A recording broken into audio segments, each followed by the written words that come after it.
औज़ुबिल्लाहिमिनश्शैतानिर्रजीम बिस्मिल्लाहिर्रहमानिर्रहीम। अस्सलाम वालेकुम नाज़रीन, मैं हूं साइम हुसैन, आपको अपने सोशल मीडिया प्लेटफॉर्म्स पर खुशामदीद कहता हूं। नाज़रीन, पिछले 48 घंटों में सबसे बड़ी डेवलपमेंट हुई है। केपी के वज़ीर आला अली अमीन गंडापुर साहब को हटाने का फैसला कर दिया गया। बानी पीटीआई चेयरमैन इमरान खान साहब की जानिब से अली अमीन गंडापुर साहब को वज़ीर आला हटाने का फैसला किया गया है और सुहेल अफरीदी साहब को केपी का नया वज़ीर आला बनाने का फैसला कर लिया गया है। और ये फैसला उस वक़्त आया है कि जब तोशा खाना 2 के हवाले से केस चल रहा था। बुशरा बीबी और दीगर रहनुमा पीटीआई के मौजूद थे अडियाला जेल के अंदर, और फिर जब रहनुमाओं की पीटीआई के चेयरमैन इमरान खान साहब से मुलाकात हुई तो इमरान खान साहब से मुलाकात के बाद सलमान अकरम राजा ने प्रेस कॉन्फ्रेंस की और प्रेस कॉन्फ्रेंस के अंदर ये उन्होंने बताया कि अली अमीन गंडापुर साहब को हटाने का फैसला किया गया है। बाद में बैरिस्टर गौर की जानिब से इसकी तस्दीक भी कर दी गई शाम को, और उसके बाद कुछ ही घंटों बाद वज़ीर आला अली अमीन गंडापुर साहब के इस्लामाबाद से पेशावर पहुंचने के बाद उन्होंने बाकायदा तौर पर एक वीडियो भी बनाई और उस वीडियो में उन्होंने इस्तीफ़े के ऊपर साइन किया और वो इस्तीफ़ा सोशल मीडिया के ऊपर अपलोड भी कर दिया गया है। तो ना अभी जब मैं वीडियो रिकॉर्ड करूं तो इस्तीफ़े को 15 घंटे हो चुके हैं, सोशल मीडिया के ऊपर अपलोड की हुई है, लेकिन अभी तक गवर्नर हाउस को किसी किस्म का कोई इस्तीफ़ा मौसूल नहीं हुआ है और गवर्नर इस वक्त जो है इस्लामाबाद के लिए कॉन्फ्रेंस के अंदर शिरकत करने के लिए रवाना हो गए हैं।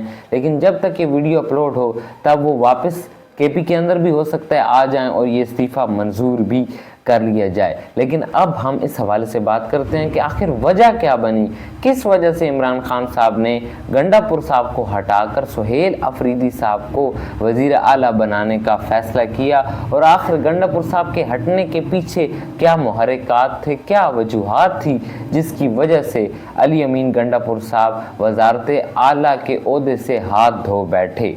वैसे तो अली अमीन गंडापुर साहब के हटने की बहुत सारी वजूहात हैं, लेकिन जो इमरान खान साहब की जानिब से बताई गई है वो ये है कि केपी के अंदर ऑपरेशन हो रहा था और ये इंटेलिजेंस बेस्ड ऑपरेशन होता है जो पाकिस्तान के किसी भी इलाके में दहशतगर्दों की इतलात मिलती ही रियासती इदारे करते हैं ताकि शहरियों की जान माल की हिफाजत की जा सके। तो इस हवाले से अली अमीन गंडापुर साहब की जानिब से ये कहा जा रहा है कि इमरान खान साहब को मिस गाइड किया जा रहा था कि ये किसी और तरह का ऑपरेशन हो रहा है। तो इस वजह से इमरान खान साहब और अली अमीन गंडापुर साहब के दरमियान ये क्लैश था और दोनों एक दूसरे को बात समझाने में नाकाम रहे, जिसकी वजह से जिसका ये नतीजा निकला। दूसरी सबसे बड़ी वजह बनी अली अमीन गंडापुर साहब के हटने की, वो ये कि अलीमा खान से उनका तनाज़ा शुरू हो गया था। उन्होंने बहुत सारे इल्ज़ामात भी लगाए अलीमा खान पर कि वो मिलिट्री के साथ हैं शायद, या वो ये भी उन्होंने कहा कि वो चेयरमैन पार्टी की बनना चाहती हैं, और अली अमीन गंडापुर साहब से काफ़ी चीज़ों पर उनका इख्तलाफ था आपस में दोनों का।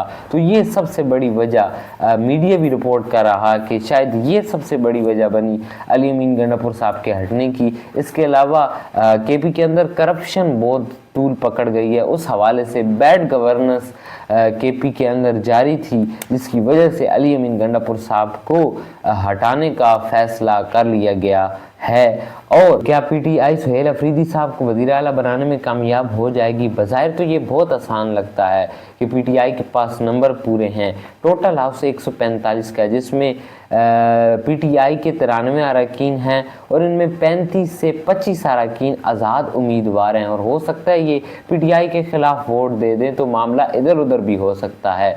लेकिन वज़ीर आला बनने के लिए 73 वोट दरकार हैं, यानी पूरे हाउस में अगर किसी के भी पास 73 वोट हैं तो वो वज़ीर आला होगा। इस वक्त ओपोजिशन की अगर नंबर की बात की जाए तो उनके पास 53 यानी मेंबर्स हैं जो कि उनके हक में वोट देंगे, और अगर ये 53 वोट हैं और पीटीआई के खिलाफ अगर वोट चाहिए तो ओपोजिशन को 20 अरकान को अपनी तरफ करना पड़ेगा।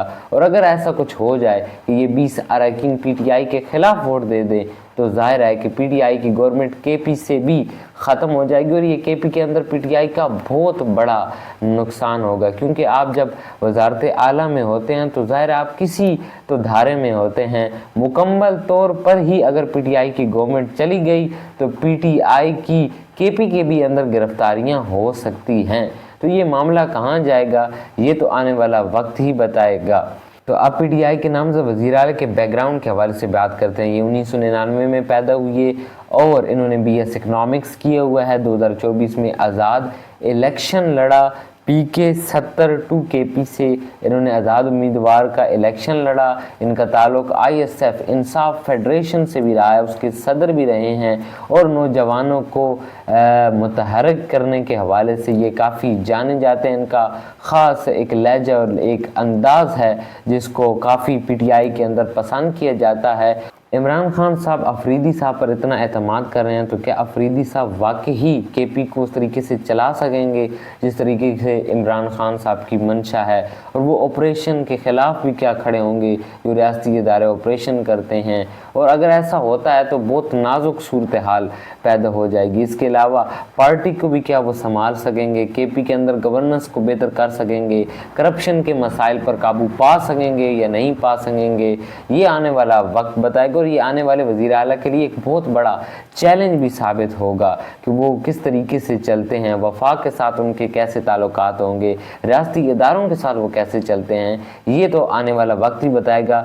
तो अपना फीडबैक देना मत भूलिएगा। अगली वीडियो में एक इम्पॉर्टेंट टॉपिक के साथ हाजिर होंगे। तब तक के लिए अल्लाह हाफिज़। पाकिस्तान जिंदाबाद, पाकिस्तान पाइंदाबाद।